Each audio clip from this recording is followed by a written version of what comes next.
आपने कभी बहती हुई नदी को ध्यान से देखा है? बड़ी तेजी के साथ अपने उत्पत्ति स्थल से बहना शुरू करती है।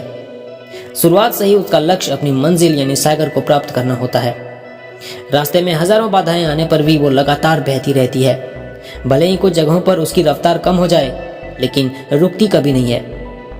अपनी सुरीली आवाज के साथ बहती हुई नदी अपनी मंजिल की ओर लगातार बढ़ती रहती है और कैसे भी हो अपना लक्ष्य प्राप्त करके ही रहती है। सोचो, यदि नदी बीच में ही बहना छोड़ दे तो क्या होगा? उसका पानी ठहर जाएगा और वो कुछ ही दिनों में सूख कर नष्ट हो जाएगी। दोस्तों, यही हमारे लाइफ में भी होता है। यदि सफल होने के लिए आप कोई लक्ष्य तय करते हैं तो उस लक्ष्य तक पहुंचने की पहली शर्त यह है कि आपको लगातार अपने लक्ष्य की ओर बढ़ते रहना है। यदि कहीं रुके तो असफलता निश्चित है। अपने मनपसंद लक्ष्य तक पहुंचना आसान कार्य नहीं होता। यदि आसान होता तो दुनिया के सभी लोग सफल होते। सफलता के रास्ते में बहुत सी बाधाएं सामने मुंह फैलाए खड़ी मिलती हैं। ये बाधाएं हमें रोकने की पूरी कोशिश करती हैं।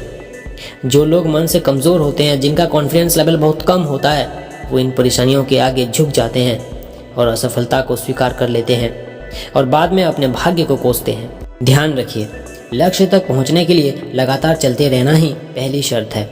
लगातार बहती नदी ही अपनी मंजिल प्राप्त कर पाती है। समय हमेशा चलता रहता है, इसलिए दुनिया का हर इंसान समय का गुलाम है। हवा हमेशा चलती रहती है, कभी कम रफ्तार से तो कभी तेजी से, लेकिन रुकती कभी नहीं है। इसलिए दुनिया के किसी भी जीव का जीवन हवा के बिना संभव ही नहीं है। आपका दिल आपका सबसे बड़ा दोस्त है। वो आपके लिए, केवल आपके लिए हमेशा धड़कता रहता है ताकि आप अपनी मंजिल को प्राप्त कर सकें। आपके शरीर के खून की हर एक बूंद हमेशा चलती रहती है, कभी नहीं रुकती। किसके लिए? केवल आपके लिए। आपके शरीर के बहुत से अंग हमेशा चलते रहते हैं और ये संदेश देते रहते हैं कि लगातार चलना ही सफल जीवन है।